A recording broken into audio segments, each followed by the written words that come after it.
We are recording. We are officially recording. I did bring Erica some lemon pound cake just because she hosts these things in her place, and I wanted to come with something.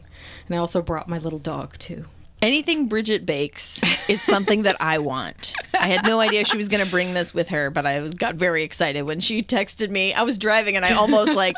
No. I really had to tell myself, like, don't text her back right now. Like, wait till we get home.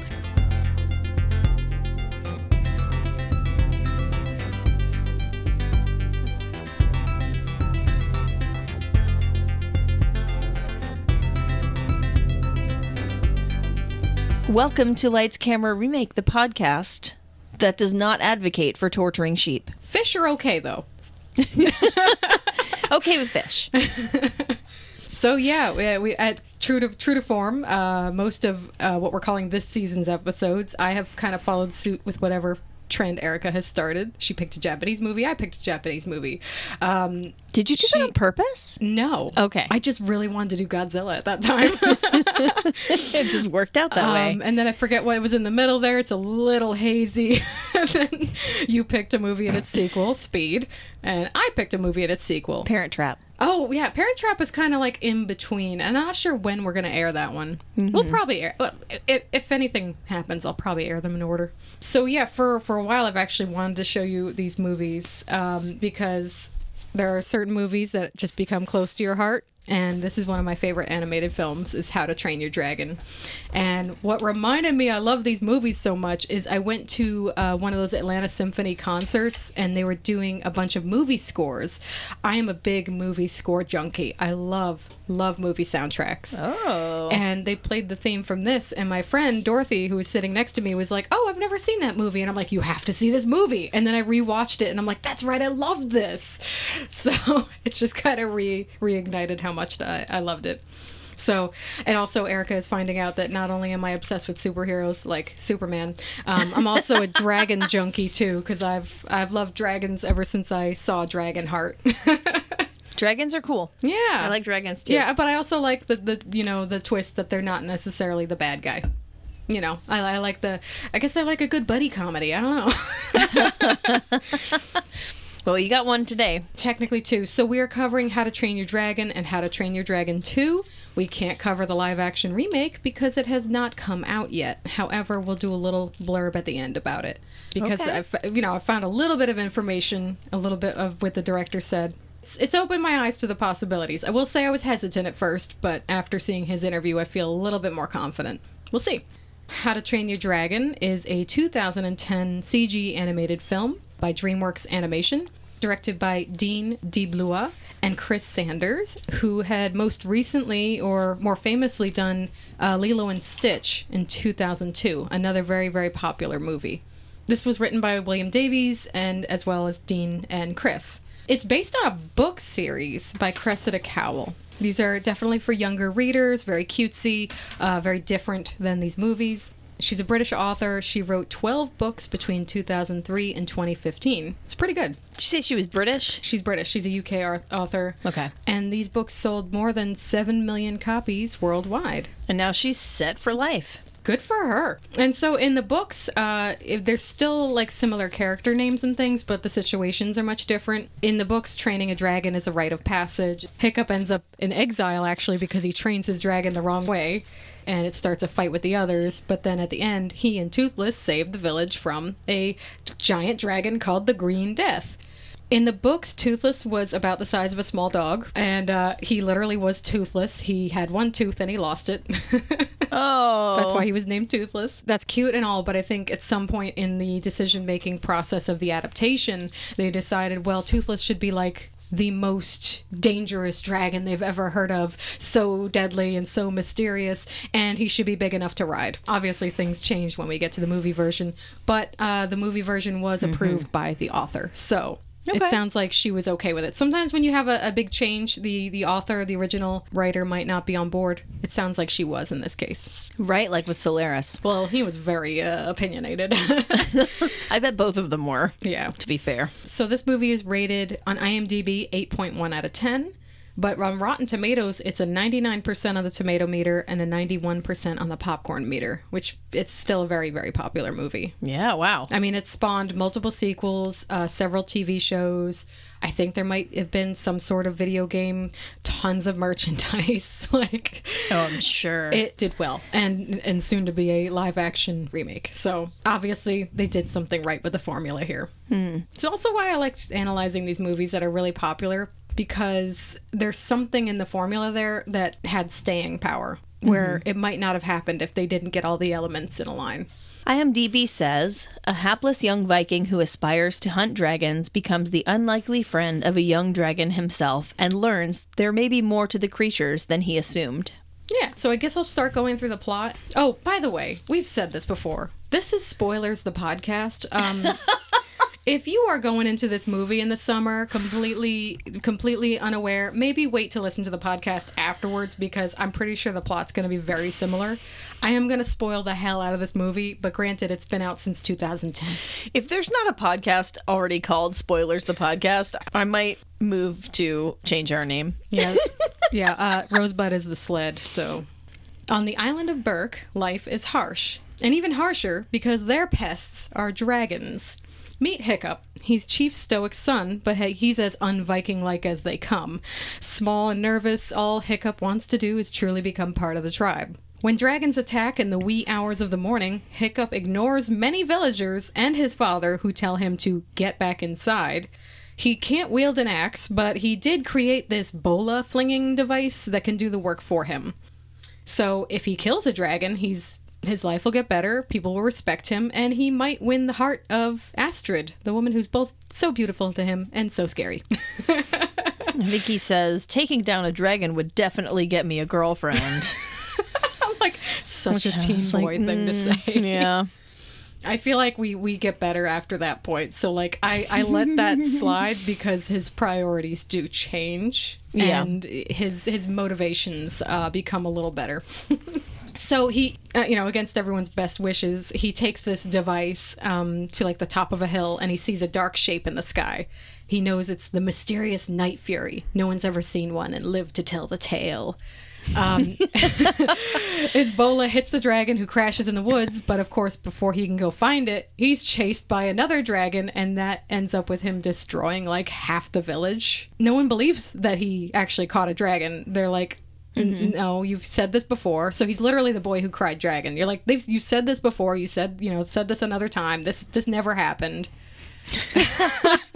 It's a classic unlikely hero, like, nobody believes me. Right, nobody believes me, and he's complaining to his dad's friend Gobber, he's kind of like the blacksmith, but also his father's friend and confidant, also the teacher for dragon training. And he's complaining to him. He's like, my dad never listens. He hates me.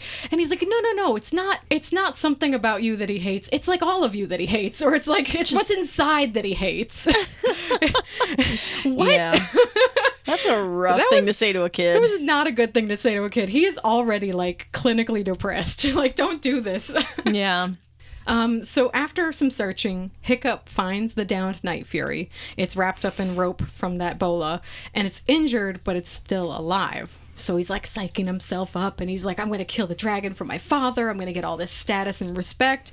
Except he locks eyes with the dragon, and then his conscience gets the better of him. And he backs away, and he says, I did this. And you can feel that guilt. Like, he feels terrible about hurting this animal. Yeah. And he sets the dragon free. It's like when you're looking your victim right in the eye. That's why I can't be a hunter. Yeah. I can't do it. But yeah, I think that's the moment he realized that these are living, breathing creatures and not just a danger to them. Because he was brought up to think that they're just killing the villagers and they're attacking all the time, so they're dangerous. And I think this is the first time he actually felt a connection, which makes sense because they're really going to have a connection. So his father, the chief, Stoic, is going to lead a search party to go find the dragon's nest, basically try to hit them where they come from, try to get them to never come again. Apparently this is many years in the making. They're trying to find this place, but they still don't know where it is. Hiccup is put in dragon training, which a day ago he wanted. But now that he realized he couldn't muster the energy or the chutzpah to kill a dragon, he tells his father, I know I can't kill dragons. He's like so close to saying it, what actually happened, but he doesn't. And as usual, his father doesn't listen, and this is a recurring theme. His father doesn't listen, and that leads to a lot of issues. That continues into the second one. It which literally, literally does. You'd think he would have learned. This isn't really a walk and talk kind of conversation. Yeah. What I've noticed after a rewatch is that they're both stubborn in their own ways. Mm-hmm. Stoic is very set in his ways. He's very strong-willed in that way. Hiccup is very set in his own ways, where what he believes is right, he's going to keep doing. So in ways they don't listen to each other because they're so similar. So Hiccup joins dragon training. Gobber is teaching it. Gobber tells Hiccup that dragons will always go for the kill. And Hiccup realizes that although the Night Fury was mad at him, it went and like screamed in his face and then took off, it didn't try to kill him or hurt him. He figures out that the dragon can't escape the cove that it crashed into because it's missing part of its tail fin. Between training to fight dragons, Hiccup befriends the Night Fury, which he now calls Toothless because he has retractable teeth. Very cute. He's very cute. Yeah. Being ever the inventor, Hiccup starts designing a way to replace the missing tail fin so the dragon can fly again. I really love this. Like, he's sketching out plans, and he's using the knowledge he has from working with Gobber in the blacksmith shop to make all these little metal pieces that will create the mechanism that opens it and closes it. And it's like, that's really cool. I love seeing kids like be inventors and like figure their way around a problem. Yeah. It gives them, like, a kid that age more credit. So through trial and error, he creates a saddle. He creates this foot actuator. That's what the guy in the one video said. A foot actuator that controls a fabricated tail fin. And they bond over shared fish, doodles in the sand, and one terrifying moment when Hiccup loses his how to fly cheat sheet and they nearly crash to the ground. Which was a great scene, no matter how many times I watch it. Oh, because that's the first time they like really get it, right? They really get it, because like, we're gonna tap into this later because I want to talk about that YouTube video I showed you.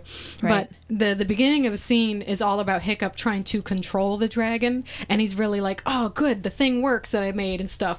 They start running into stuff and it's not working, and they eventually like separate and nearly crash to the ground. Yeah. But when he gets rid of the cheat sheet, gets rid of his preconceptions, and just kind of trusts his intuition, that's when they fly perfectly together. And it's just like, oh my God, that was meant to be. Like, that is a dynamic that applies to so many different things. If you're working on something with somebody, finding how you work together and that synergy, that is such a special thing. Yeah. And I love that they included that kind of moment in this.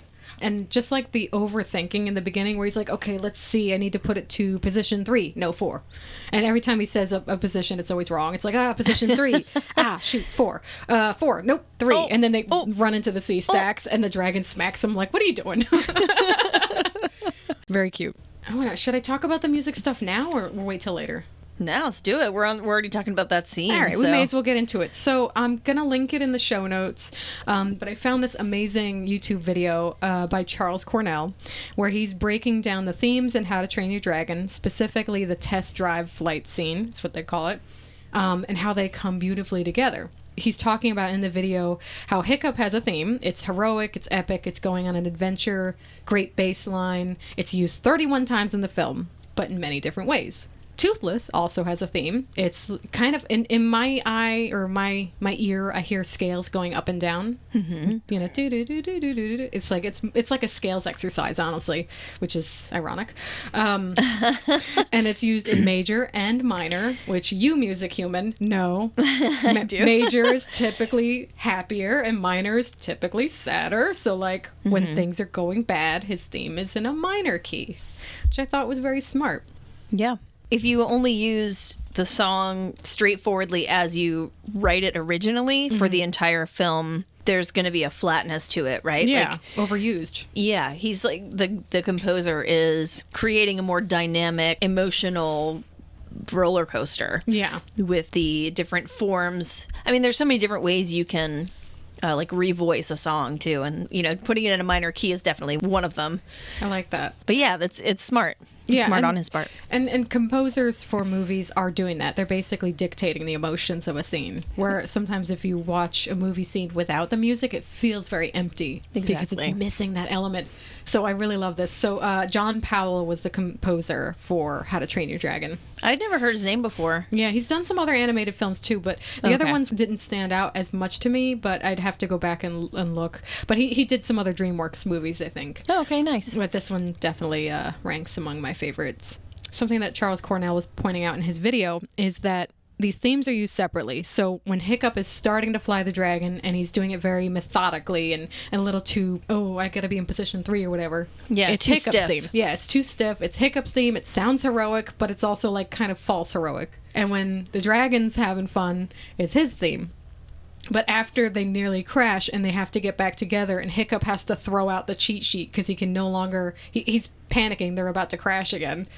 That's when the themes come together. And now it's in a different key and it's got a whole nother like emotional energy to it. Mm-hmm. So I think that was so smart to do that. Like, I love analyzing scenes like that because it's like, I know this filters in subconsciously. You might not be aware of like, they went from key of D to E, and you don't necessarily always clock that, but yeah, you're feeling it. Yeah, exactly. Yeah.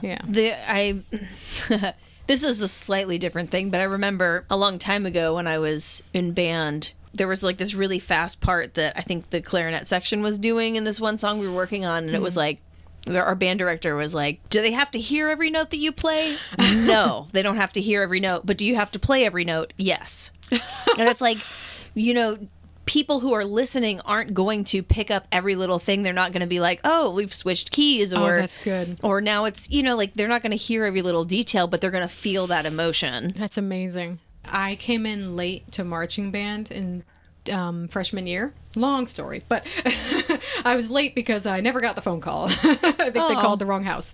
But I came in and they'd already were learning the music and now they were learning the drill routines and I didn't know the music at all.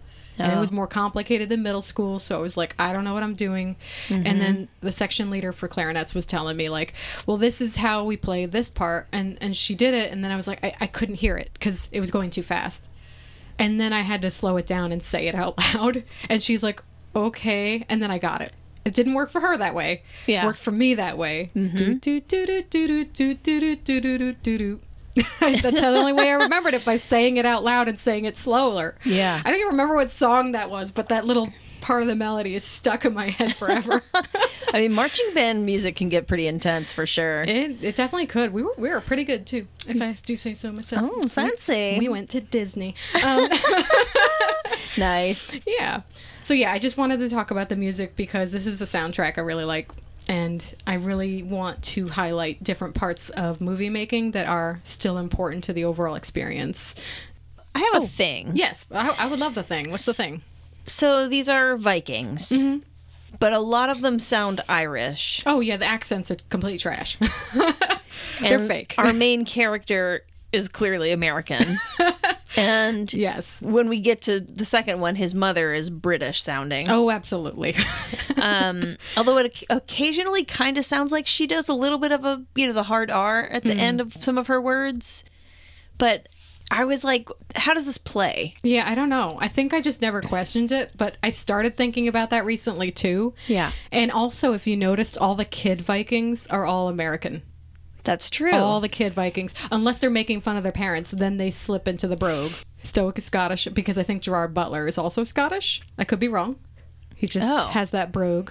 Okay. But yeah, the accents are, that was one of the trivia things I looked up, and I'm like, I don't know. Well, but no, the accents are all over the place. I looked it up. Oh, you did? Yeah. Erica, tell me. If you're a voice actor, wouldn't you think doing accents would be part of what you do? Oh, for sure. Like David Tennant does a ton of different voices. He's one of the voices in this movie. Yeah, and is a Norwegian accent so out of the question for this? I don't know. And I also don't want to overly harp on it because you're right, it's an animated film about dragons. But so I can suspend my disbelief, but yeah, I feel like they could have just had everybody learn a bit of a Norwegian accent and go from there. Even something vague. Or at least have everyone do the same accent. Or it could be like in old American movies where the Germans are just speaking English with a slight German accent. Yeah.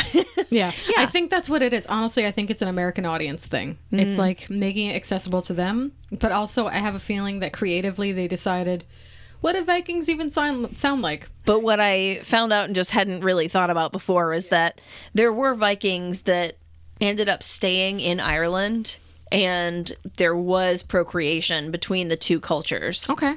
So, and I think they said it's like the Vikings started landing in Ireland in like the 8th century. Oh my goodness. And then eventually they started marrying, procreating. Yeah, intermarrying with other people. A lot of Irish people do have a strong genetic Viking connection. That's kind of cool.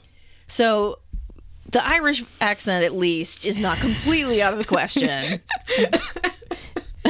But I would just generally appreciate if people would like get a little on board with doing better with accents. Some people are really good at accents. Like, I will say that most of the actors on The Walking Dead that are doing Southern accents are doing decent, considering they're mostly British. Mm-hmm. But also, it's like a more hammy Southern accent. Yeah. Coral. Yeah, it's like that gets a little much. But I would say that I didn't know half those guys were British until I heard their actual voices in an interview or something. Right. I like different accents, but some people can't do them very well. And sometimes that could be like, oh, we really like these kids. They're not kids. They're all adults. We really like America Ferrera as Astrid, and we just want her to sound like America Ferrera because that's bankable. That's sellable, you know? Yeah. And I do love America Ferrera. She is a treasure. And absolutely. I love everything she's done so far. I actually haven't seen everything she's done so far. I'm just giving her extra credit. I think I want to say it was her first feature film called Real Women Have Curves. Yeah. It was so good. Oh, that's good. I loved it. Did she also do Ugly Betty? Oh, yeah. Yeah, okay. I the think American one. Not Betty LaFea, but the American right. That was a remake. Spanish version. Mm-hmm. Okay, great. Another remake. Anyway, guys, it's a series. We can't cover it. The list is getting too long. All right, so we've got them coming together and finding their working dynamic and flying. Yeah, so after their little flight together, it seems like they've really bonded. Hiccup even sees these little dragons. They're called Terrible Terrors, which is hilarious because they're about the size of a cat. Are they all the ones that the old lady with the hunchback takes care of? So they're basically cats. Why doesn't she have any speaking lines in the whole film? She doesn't. I was disappointed. She doesn't speak. This is a big nerd alert. I watched the Netflix series that's very much for younger audiences. What series? How to Train Your Dragon series. Oh, the series. Okay. So there's one in between each movie. Her name is Gothi. She does not speak. She tells people things by writing hieroglyphics in the sand. They do not cover that in the movies at all, so I have no idea why that's a thing. Yeah, okay. Yeah. I just couldn't help but notice there were no adult female speaking roles. that is kind of a missing parameter because, like, at least in the Kid Vikings, we have Astrid and we have one of the twins. Roughnut. Kristen Wiig, who is sought after by two of the boys. Yeah. But yeah, so they're bonding after their little flight together, and these little terrible terrors are trying to scavenge for some fish that they caught. He ends up giving a little piece of fish to one of the terrible terrors, and he comes over and starts purring and rubbing on him like a little cat. And he's like, wow, we really we had no idea what you guys were about. Well, it was some line about we misunderstood you guys completely. Mm-hmm. It's basically just a little cat. I mean, Toothless is a big cat, let's be honest. But now, training with Toothless on his free time has made Hiccup a surprise champion in the dragon training ring. He's using every trick he's learned to safely subdue the dragons instead of actually hitting them with the weapons. But at this point, no one knows that he has a dragon friend, right? No one knows, but Astrid is the most astute person in the whole group, and she's like, "Who are you training with?" Because there's no way. She gets jealous, I think. She's too, so upset because she knows that she would be the top person. Yeah, she is the one who would be most likely to succeed. Mm-hmm. She is valedictorian, okay? But she's saying, "Are you training with someone? Are you cheating? How are you doing this?" Mm-hmm. So she ends up following him on one of these evenings when he's sneaking out into the woods. She finds the cove, she finds Toothless, and she's about to rat them out. But of course, Toothless takes them both on a very dangerous flight. until Astrid apologizes to both of them. And then he calms down and takes them on a very beautiful flight. It's very cute. It's like turned into a little romantic getaway. Like, oh, now I can get the girl. But for some reason, this seemed so much more wholesome than like, if I kill a dragon, a girl will like me. Now it's like, oh, see what we can do. Like, this is cool, right? Yeah. It felt more wholesome. You can tell the whole film that he and Astrid are going to make a connection in that way. Right. He also doesn't really seem like the kind of kid that's like, I don't know how old he's supposed to be at this point. I'm but assuming like 14, 15. it just seems like unnecessary. Yeah, but it's like that shoehorned romance stuff that they put into every movie. Yeah. Which, funny enough, there was no romance in the Cressida Cowell books, but then again, they were probably written for like 12-year-olds. That's fair. So, Toothless is lured away from Burke to the dragon nest. Apparently, they all have like this sonar thing where they're like lured in. By the alpha? Yeah, where this big dragon is there that's basically demanding that they give him food or he will eat them. Now the kids are aware that the dragons are only stealing all their livestock because they're feeding this big dragon. They're not even eating it themselves. It seems like they mostly eat fish, from what I see. They mostly scoop up fish for themselves. And it does seem that way. Yeah, and you never see like any of these other dragons eat a sheep. Like, the sheep are safe for the most part. You know what those sheep reminded me of? What? In The Sound of Music, at the point where they have the puppet show thing. All the little, I guess they're goats in that one, but the shape of the face seemed the same. Yeah, that long face. I was like, oh yeah, but I guess like kind of the Wallace and Gromit kind of look too. I mean, is a little similar. Yeah, Wallace and Gromit look for sure. Yeah. Well, I mean, interesting that there's always inspirations from other previous art forms and things. Totally. I mean, Toothless is, Chris Sanders and Dean DeBlua worked on You're Lilo so proud and of yourself. I looked up that pronunciation, okay? I looked it up because nobody says it the same twice. Good old Dean, who I'm friends with now, because I'm not saying that last name again from America. We do bottomless mimosas on Sundays. Anyway, they worked on Lilo and Stitch beforehand, and the art form in Lilo and Stitch was very rounded and very like approachable and very fluffy. And that's something they carried into Toothless's design with the big chunky legs and the big head. And I think they were kind of banking on that. Oh, well, maybe people will think of him like Stitch. I also thought that many years ago. And I was like, oh, he's kind of like Stitch. I think I want to watch that movie. Oh. But yeah, so art forms inspiring other art forms. I totally see it. Yeah. And also, so refreshing to see something that's not in the Disney animated style because they all look the same. Yeah. Disney, break free of the mold a little bit, please. Anyway, now we've got a little problem because Astrid wants to tell everybody where the nest is. It's what they've been searching for years. But Hiccup is like, well, in order to tell them how we found it, we have to out the fact that I befriended this dragon and I don't want him to be in trouble. Hiccup is... my friend. Yeah, my friend. Hiccup has gotten to the end of his dragon training, and of course he's the one honored to kill the last dragon because he did so well in training. You played yourself, son. But, he's doing this in front of the entire village. This is a big coming of age kind of ceremony. And his father, the chief. And instead of going to kill the dragon, he decides he'll show everyone how he can bond with a dragon. Takes all of his stuff off so he doesn't look threatening, throws his knife aside, takes off his helmet. I'm not one of them.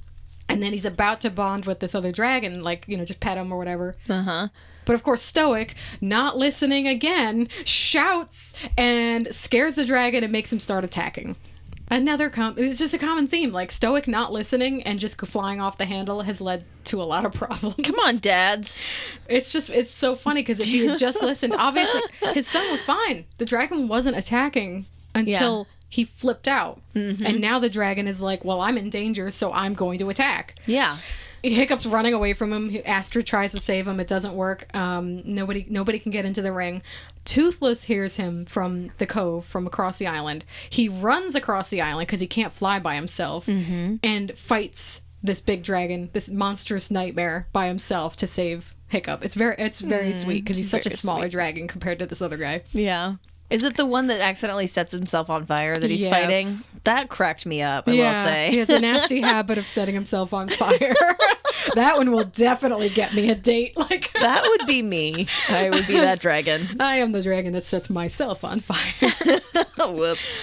So unfortunately, The secret's out now. Toothless is captured, and Stoic disowns his own son, which, wow. This could be the moment when you listen, and he doesn't. They've killed so many of us. Well, we killed so many more of them. Like, we probably started it, but he's not listening. He's just like, oh, you're on their side. You're not my son. We're gonna go find this nest and kill them all now. Bye. Mm-hmm. And wow, what an awful moment for that kid.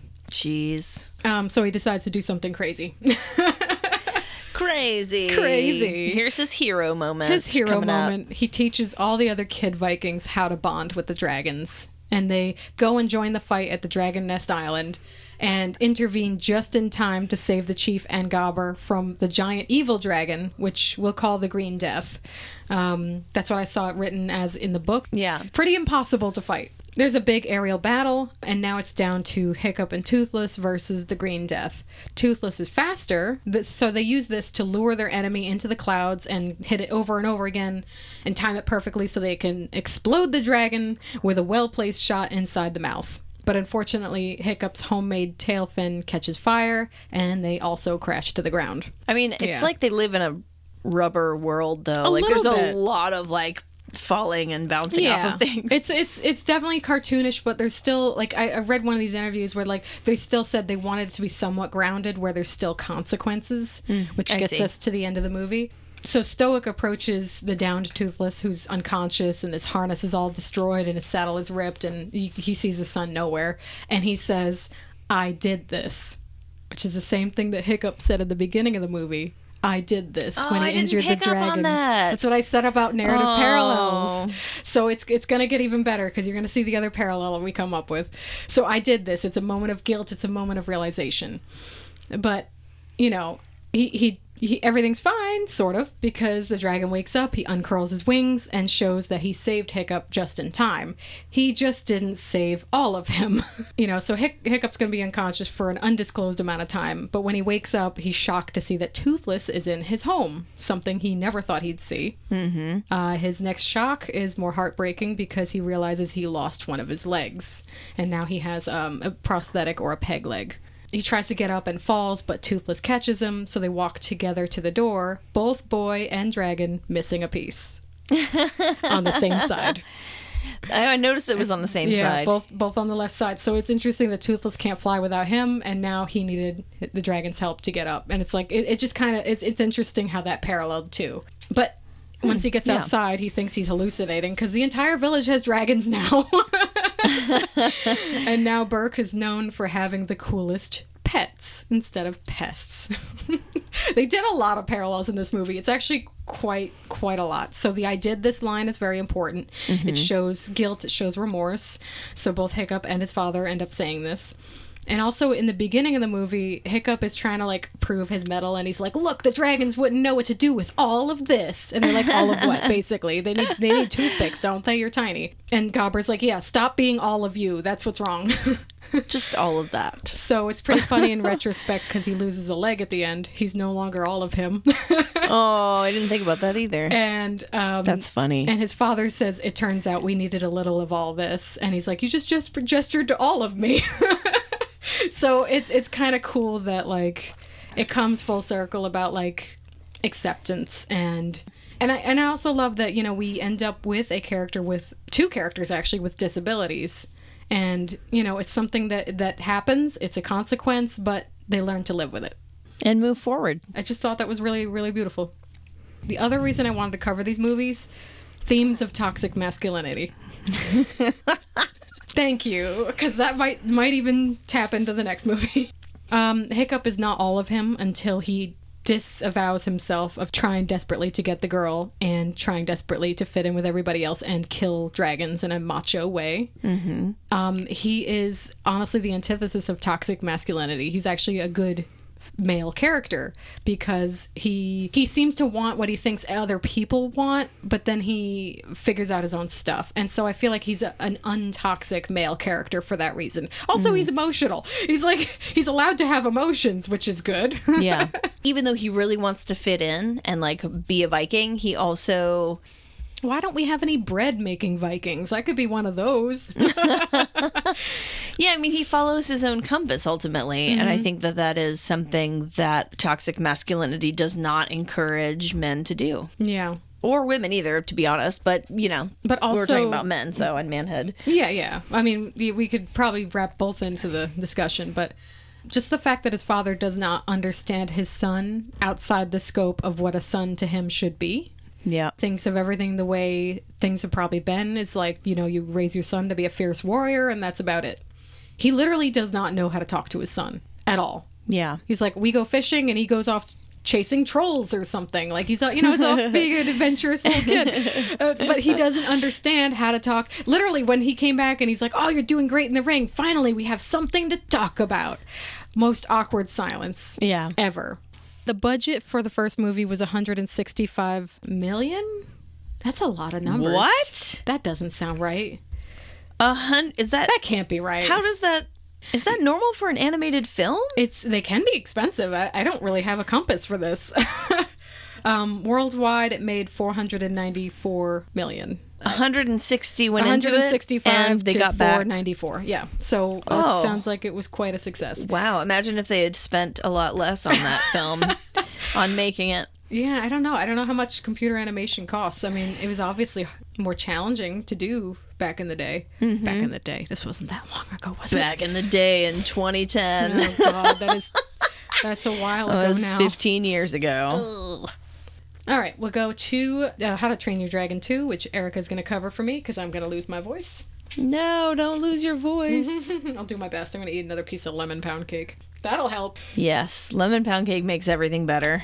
Okay, How to Train Your Dragon 2. No subtitle. Okay, so How to Train Your Dragon 2 was released in 2014. It has an IMDb rating of 7.8. It's a little lower than the first one. Typical for sequels, I would think. I would think so. And Rotten Tomatoes, our critic tomato meter was 92%, down from 98. And would you say the popcorn was 91? 90. Was 90 on the first one? It's 90 91, on the second one. 91, yeah. So, I mean, it's still high, but it's your typical sequel downturn. People still liked it, yeah. Yeah, I think they're always going to look at the first one as being better. Well, it's a 3.8 out of 5 stars on Letterboxd. Okay. We come back into Berk, where everyone's flying around on dragons and doing dragon races and all that fun stuff. How fun. So there is a dragon race happening when we start this film, but you know who is not there.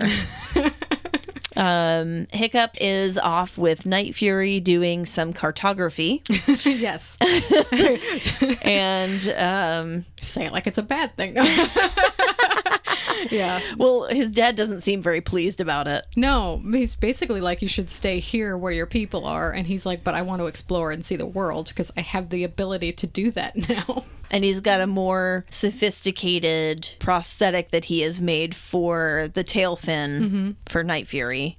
So they are even better than they were, when we left them. Yeah, so you can tell he's still been inventing things. Yes, he's continued on. I feel like they almost play up his inventor facet a little more. Yeah, have that be something that comes into the end more. Yeah, it's a thing he does, but they don't really acknowledge it a whole lot, other than just the fact that he's doing it sometimes. Yeah, who else is inventing all these gadgets? He made a flaming sword, for crying out loud. I couldn't do that. I couldn't do that. I'd hurt myself. The budget for this film was $145 million. Okay, so maybe that other number was correct. It grossed worldwide $621.5 million, so more than the first. Yep. I am surprised this is an hour and 42 minutes long. I'm ready for the movies to go back to being an hour and 20 minutes. I think because it's like a kid's film. Yeah. It makes me feel like it should be shorter. Okay, yeah. The main character, Hiccup, and Astrid, and I guess all the kids seem to be about the same age. So they're 20-ish, maybe almost 21. And it seems like he and Astrid are together, but not married. They didn't tie the knot yet. Was that your dog? Oh, she's stretching on the floor. Oh, okay. As long as she's comfortable. Hi, sweetie. She's good. Yeah, so they're in their 20s now, and also they're not married yet because that becomes a theme for the third movie. Like, why didn't you guys get hitched yet? They're basically married, but not, you know. But I think... Oh, you want to read the IMDb description for us? Yeah, no problem. When Hiccup and Toothless discover an ice cave that is home to hundreds of new wild dragons and the mysterious dragon rider, the two friends find themselves at the center of a battle to protect the peace. Also, when the trailers for this movie came out, they were incredibly spoilery. Oh, really? It was literally like, "Hi, I'm your mother." Oh. In the trailer. Like, please, I wish Come on, they didn't. guys. I wish they didn't do that. Come on. Because, like, that's such a big thing. Like, yeah, like everyone thinks she's dead. Everyone thought she was carried off and eaten by a dragon. It's just like, nope, she's this wild feral vigilante dragon lady. I'm like, okay, you go, girl, but still. Yeah, it's interesting. Well, and you find out like where he gets his thoughtfulness from, right? Like his compass. But yeah, I'm glad that they don't spoil it in the IMDb description, but it was a very spoilery trailer because I went back and watched it and I'm like, oh, that gave it away. Shame on you, Dean. Terrible. You're going to hear job. about this at brunch. You will. You know that we're besties now. So they're off doing cartography stuff, and I can't remember how this comes out, how he finds out about Drago. Oh, well, because they see a fire in the distance, and Hiccup and Astrid go to investigate and find the dragon hunters, who tell them, your dragons would make a great addition to Drago and his dragon army. And they're like, what? And also like, and your dragon rider friend. And we're like, we haven't been here before. Wait, there's others? Like, they were so shocked that there was anybody else who had figured out how to ride on a dragon, which I thought was kind of neat. It's like, oh yeah, there are others. I guess somebody else figured this out. Yeah. And we'll figure out who the mysterious dragon rider is later, unless you watch the trailer. So this character, what was his name? Eret, son of Eret. Because Okay. I think the Viking thing was like, oh, I'm Eretson, I'm Smithson, I'm something else son. Right. So Eret. Okay. Mm-hmm. So Eret is one of a band of hooligans who are hunting dragons to bring to Drago. Mm-hmm. Drago? It's supposed to be Drago. Drago Bloodfist. Of course he's named Drago. So, but I did notice... You couldn't think of something a little more different than the word dragon? I did, yeah, that's what I was thinking too. But when I looked up the books by Cressida Cowell, I did notice that a lot of the names were similar, and I think a lot of villains they used were from the books. So if it sounds really simplified, that's probably why. Okay. But also, like, sure, Drago. Yeah, so then they go back to their village eventually and talk about this Drago character with Stoic. And Stoic is like, oh, that guy. Well, we're going to have to ready ourselves for war now. Right. Hiccup doesn't understand this. He's like, wait a minute, can't I just go talk to him? Yeah. Which is like, that would be my response, right? I'm like, can we not just use our words, please? Like, what are we doing here? Hiccup is the use your words friend. Like, yeah. Can't we? I'm pretty sure I can just show him that this worked for you guys. And but you forgot when it didn't work, Hiccup. You forgot the whole moment, the whole second act reversal when they disowned you and left you on the island and kidnapped your dragon. They did not listen at first. It takes time. Yes. And ultimately, there are people who have their own motives and they don't care about the consequences that you care about. Like, there are people in the world who literally don't care if things are getting destroyed. I think this kid just thinks the best of most people. Like, most people will turn out to be good if he just gives them a chance. Yeah, which is an optimistic way to look at it. It's nice, but it can be naive. And I think this is a case when he's being naive and he should have listened to his father. Or maybe his father should have told him the story. But he hasn't yet at this point. He hasn't told him why he knows him, you know, how intense this dude is. Mm-hmm. So naturally they disagree. Right. Stoic starts getting everyone ready to defend themselves, grounding all the dragons, putting them inside to keep them protected. And Hiccup, does he like go off on his own to go find Drago? Yeah. He escapes with Toothless, and Astrid comes with him because she reacts almost as fast as he does. And they both end up finding Eret's ship and pretend to surrender to them. because he wants a way to get to find Drago. He doesn't know where he is. Right. This is his way of trying to find Drago and convince him otherwise. It's funny because he's like, oh, we'll get into the hold, but the dragons should stay up top, and don't worry, they'll just hang out. They just don't like cramped spaces. Yeah. Don't point weapons at them. They don't like that. They don't like that. I mean, I don't like that either. That's fair. Astrid's like, wait, what are we? She was ready to like start fighting, and he took her axe away and threw a net on her. Look, I just captured the 2 greatest dragon riders that you'll ever find. And she's like, what are you doing? How is this a plan? I love you, America Ferrera. You're just shining these lines. I can totally see her saying that. But in the nick of time, all of their friends show up and quote unquote rescue them, which is when Roughnut, played by Kristen Wiig, falls in love with Eret. She is a little horn dog, okay? It is like... It's a lot. I get that she's like really into him, but I'm also like it. The close-ups weirded you out, didn't they? It wasn't just the close-ups. biceps. It was just that she was so like she was predatory toward him in this really intense way, and I was like, That's not consent, Roughnut. Yeah, like I feel like we need to have a talk about consent. Yeah, she's definitely needing the lecture at HR after this.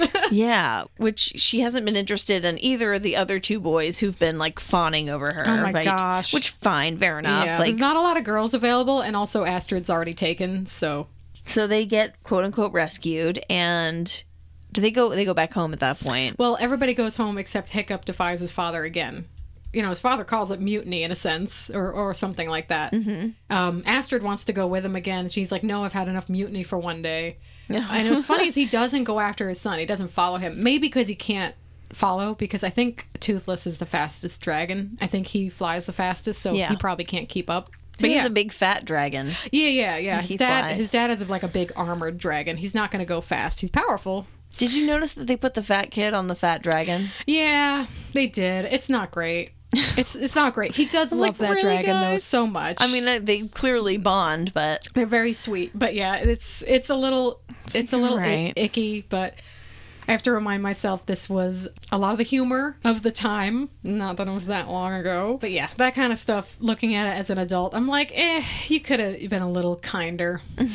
Yeah, a little more thoughtful. And people today could be more thoughtful about that too. But yeah, that's okay. But yeah, so Hiccup continues flying away. And this is when the dragon rider, the mysterious dragon rider he's heard of, appears out of the clouds. And this person looks gnarly because they're wearing this mask with all these spikes on it, and they're just kind of standing on the back of a dragon, very casual-like. They look vaguely like something I've seen out of like Super Mario. I was thinking like, isn't there some characters in Star Wars that have like these crazy masks? Yeah, I was thinking something along those lines. So it's very like dehumanizing looking. Yeah. I mean, and at first I feel like when I was first looking at her, I wasn't even sure if she was human.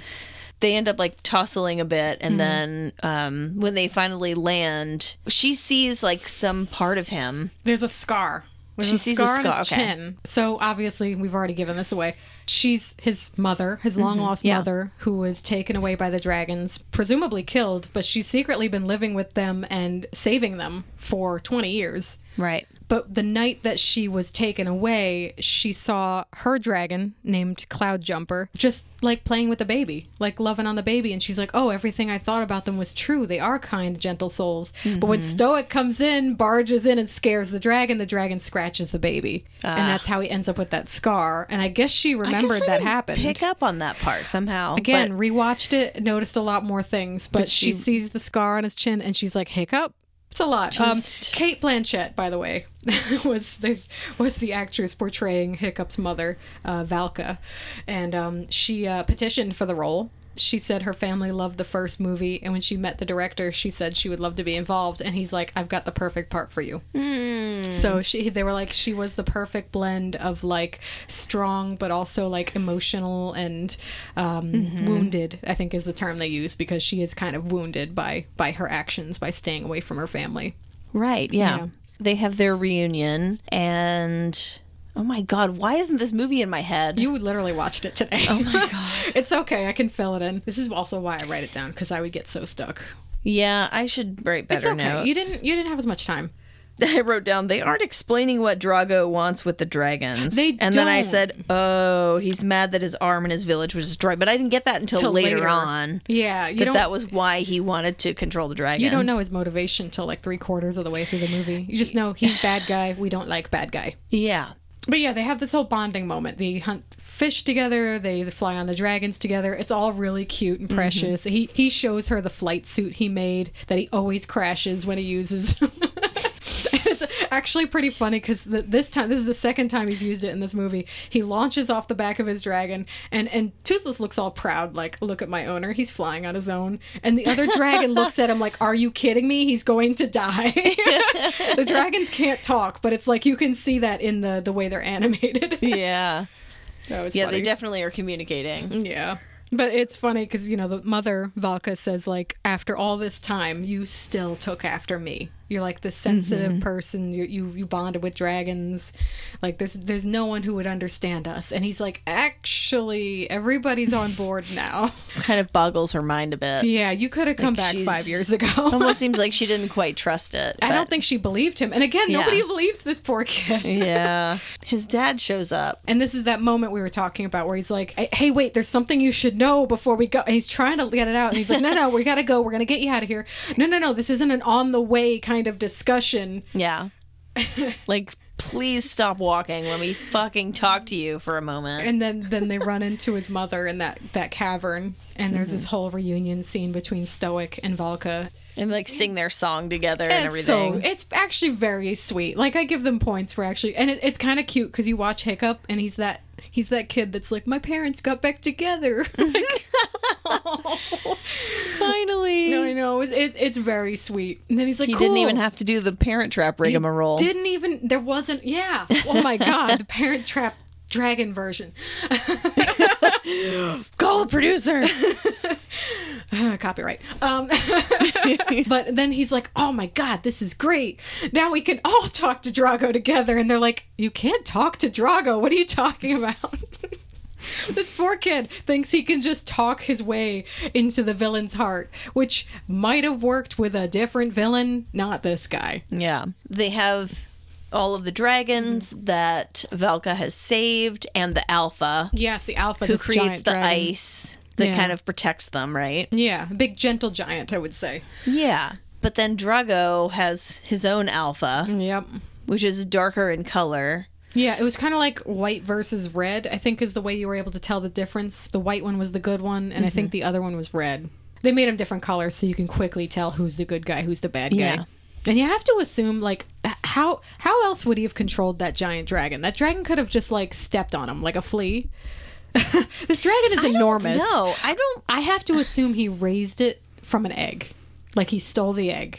And then he raised it. Okay. So like how people... That's the only way that makes sense, honestly. Like how people like domesticated wolves back in the day or something like that. There's no other way I could see him having this much pull on this dragon unless it already feared him, even if it was irrational. So then he kind of did his own dragon bonding. I think so. I think he has a twisted version of it. But Hiccup and his people, it's more symbiotic.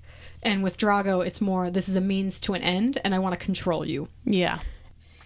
Yeah, but this is one of the big fight scenes in the movie. So they have this epic battle, and the two alphas start fighting. Mm-hmm. The bad alpha wins. It overcomes the other one, and it starts controlling all the dragons.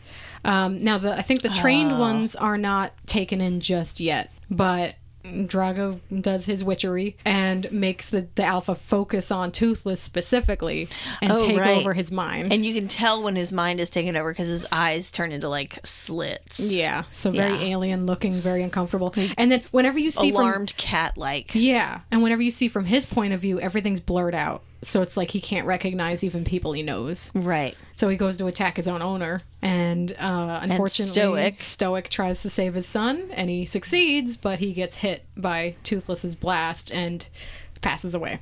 That's right. And they do a Viking funeral for him, which is badass. That is a badass way to go out. I mean, it's a very emotional moment, and it's also a coming-of-age moment. Now, they've all lost their dragons. They've all been taken by Drago. They're all being mind-controlled, and they're on their way to go to Burke and take over everything else. they have to decide. They for one thing, they're on an island somewhere, God knows where, how far away. Yeah. The only dragons that are left to ride are the baby ones, and they don't listen very good, but they eventually get there. Yeah, they're babies. That They was don't listen. cute. They don't listen to anybody.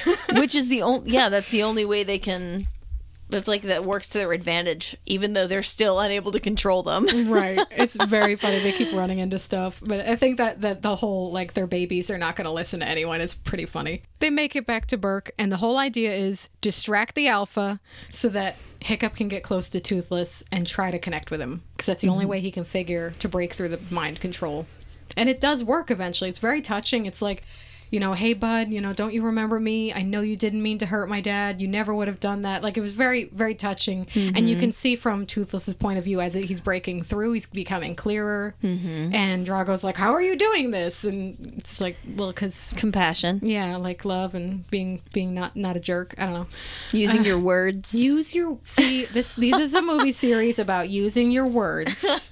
Very important. It kind of is, yeah. But they reconnect. Hiccup and Toothless get back together. They come up with a new plan. And I don't know if they know how the alpha is controlling them, but I think he gets around it by he blindfolds his own dragon and covers his ears. The blindfold is to prevent Toothless from being mind controlled by the alpha. Yeah. And then they have this whole climactic moment where this is a narrative thing too. It's like 3 times the charm. First scene where he used the flight suit, didn't work. Second scene where he used the flight suit, didn't work. Third scene, he flies off of Toothless and like ignites the air around Drago with that cool sword of his and nearly crashes, but Toothless is able to save him and they get back together. I mean, and there's a whole battle where the alpha tries to kill Hiccup specifically, shoots this icy blast at him. It would have killed him, except Toothless saves him. Because they both get caught in it, right? Yeah, they're caught together. Avatar: The Last Airbender. We got an ice ball, and there's a glowing thing inside, and then he bursts out. Yeah. But Toothless is very upset that his owner was specifically attacked, so he challenges the alpha. Then somehow that breaks the mind control and all the dragons join on the good side again. And that's when they all blast him together, chop off his one tusk or whatever that is. And we never know what happens to Drago. We assume he drowns or disappears into the ether because he will never appear again. But they won. He's just gone. He's just, don't worry about it. But he exits, chased by a bear. In defeating the evil alpha, they have defeated Drago. Yeah. Maybe Drago got taken away by a Sasquatch. Ooh, okay. New headcanon unlocked. The movie ends. We've got a new chief. Hiccup is promoted to chief. Heyo, now he's ready for responsibility. That was the whole theme of the whole thing, is he didn't want to be a chief. He's nothing like his dad. By the end, he's like, okay, I'm chief. Which there's definitely a coming of age part of that. It's just... Yeah. I feel like I could have seen a little bit more of that development. Yeah. Of him, like, feeling ready for leadership. I think that would be good, too. But, like, I feel like he was already a leader with his little band of dragon riders, the kids, because he started by training them to train their dragons. My last note is... Okay, so they're really nice to dragons now, but they're still fine with torturing their sheep.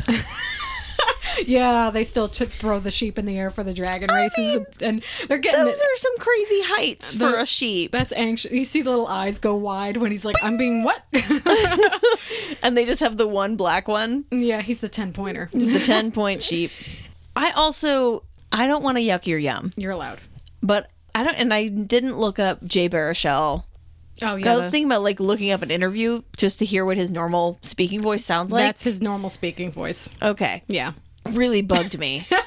It's very nasally. Yeah. And, like, well, I mean, and I hate to say that about somebody's natural speaking voice. If he's just using his voice normally for that character, it kept distracting me. Oh, wow. How nasally it was. I'm surprised because in animation, I feel like they get away with more unusual voices. But maybe because his was so different from everybody else. Yeah, I think maybe also that he was the first, like, American accent that I heard.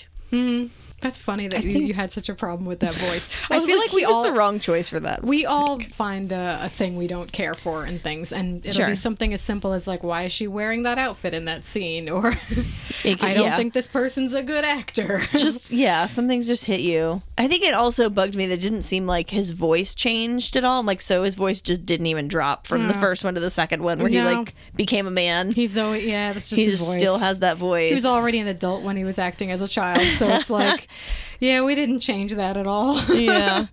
But no, I'm pretty sure that's his real voice because he is in the RoboCop remake I covered. He was the marketing director talking about how we'll make it black and sleek and add this and that. Mm-hmm. And I remember like, oh my God, that's the guy from How to Train Your Dragon. Because I think of him as a voice actor first now. I think the other thing about this film is just that this style of animation just doesn't really appeal to me visually. Okay. I will say on the second movie, they did update their animation. You can tell a noticeable difference between the two movies. Mm-hmm. They kind of, what do you call it? There was a whole generation of new software they developed at DreamWorks, and they were very proud to show it off. So it's like skin textures and clothing and things like that. So that was like all very new for that time. It did seem a little... I think it's standard. Oh, yeah. Sorry about that. No, you're good. It did seem a little more refined in the second one, I will say. Yeah. I think it looks a little bit... it looks more polished in general. The water textures look really good. I mean, I thought it looked really good. I don't mean to comment on the quality of it so much as just... I think animation in general doesn't really appeal to me that much. Like, I'd so much rather just watch a live-action film. Yeah, I feel that. That said, like, I think the more classic animation style is my preferred format.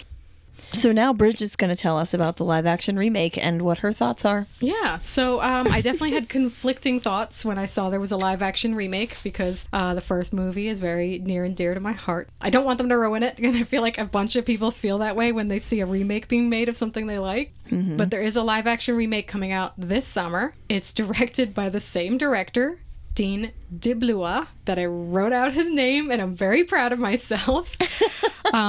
What's interesting is Gerard Butler is reprising his role as Stoic the Vast. He's playing him as in person. Oh, I like that. Okay. Yeah, isn't that kind of neat? Because he can do the voice and he has the build, so it works. Is he the only one that's... He's the only one I know of. The trailer did come out, and they hit the key moments from the first movie, which can be good, but also can be like, is it just a shot-for-shot remake? Because that's dangerous. You can literally see in the trailer that bonding touch scene that's so famous. You can see when Astrid tells him, well, what are you going to do? I'm going to do something crazy. Mm-hmm. Like all these key moments, and they give away the fight at the end, too, with Toothless and the big dragon. Oh, is it exactly the same? So I was a little cautious. This can be good or bad.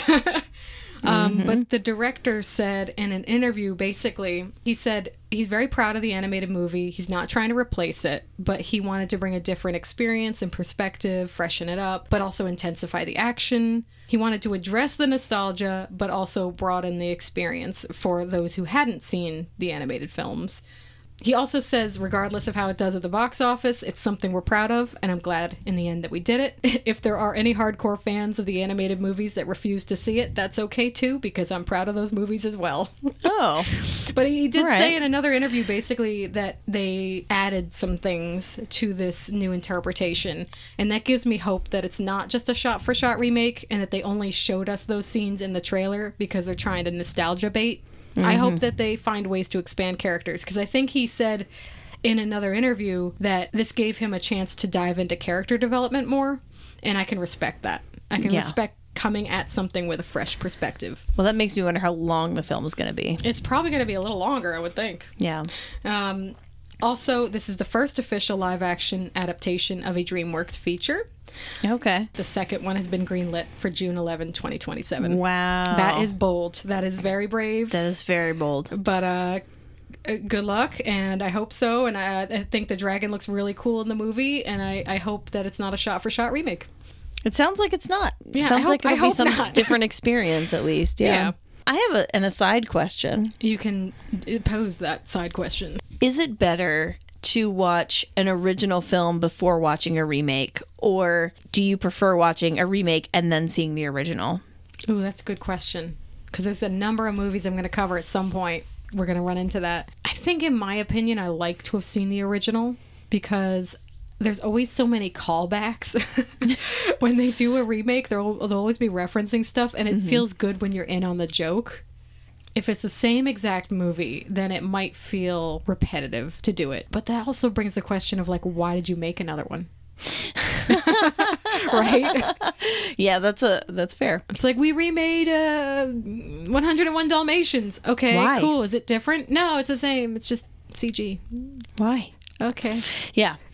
Why is a great question. I think people should think about more. Yeah. Yeah. I think there's room for discussion on different perspectives. Mm-hmm. Like I mentioned, 101 Dalmatians. They did a movie about Cruella de Vil. I did not see it. I was not interested in it. But at least it was a different take.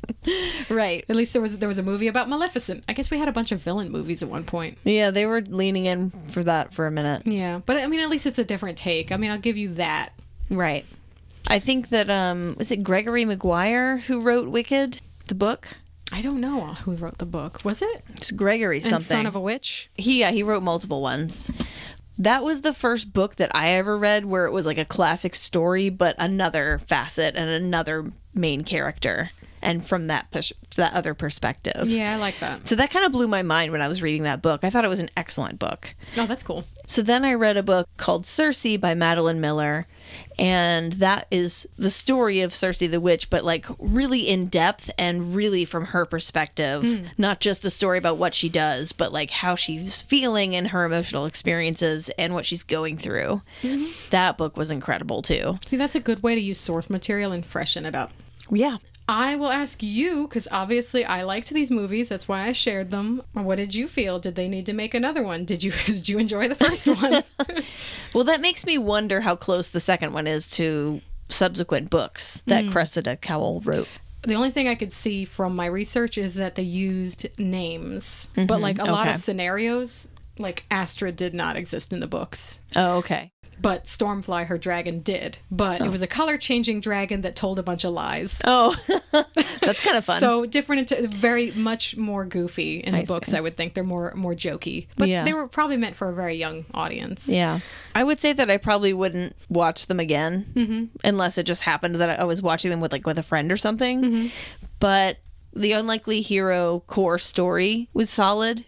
And I feel like if you like the first one, I feel like the second one was a pretty good continuation of the story. Right. So I'll give it a thumbs up. Like it was worth making the sequel. Okay.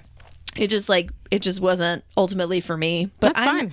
I'm in like Terminator mode right now too, so that's probably not helping. That's true. Yeah, you're like, I want evil cyborgs, and I got a cute dragon movie.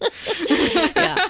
Although I did really like Toothless as a character. I love that dragon. I think it's just because they personified him very pet-like. He's got a sense of humor. Great merchandising. Always have a cute animal in these movies so you can make a bunch of stuff to sell. Yeah. Do you feel like the sequel needed to be made? I think it worked. Honestly, I think they had a runaway success with the first one, and it only made sense for them to make more. Mm-hmm. I don't mind the whole I found my long lost mom storyline. Yeah. But if you did see another movie after that, there's 3 movies. The last movie also involves another evil guy trying to control dragons, so it's a little too similar. Okay, yeah. They have a problem, I think, with their ending villain is always a giant dragon. Okay. Or in the last movie, it's just another bad guy that's trying to control or trap them. So I see. I wish they'd diversified a little bit more and been a little bit more adventurous. Yeah. But, okay. Kids movie's gonna kids movie. So if you would like to find our show online, you can find us on Instagram at Lights Camera Remake Podcast. Mm-hmm. You can email us at lightscameraremake@gmail.com. You can find us on Facebook, Lights Camera Remake Podcast.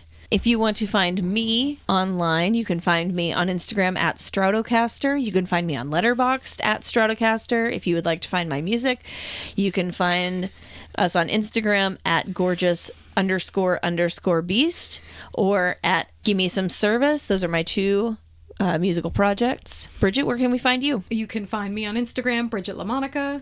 I also have a website, bridgetlamonica.com. Yeah, find this podcast on Spotify because those listens count more for some reason. Yes, please give us a rating, give us a thumbs up, listen on Spotify. We appreciate it so much. And we will be with y'all next time. Yeah, or will we? Or will we? Oh. Yeah, Oh. We'll see. We'll see who's there next time. Oh, we didn't bring up Kira yet. What? What do you think Kira thinks about how to train your I think she would be like, well, it was cute but predictable or something. I feel like she'd say that. Oh, my and then God. she'd cackle. She would cackle. She has a wonderful cackle. I love All right, it. guys, thank you so much for listening. And Thank you for listening. we'll see you in the next episode when I start revealing where Erica has gone off to.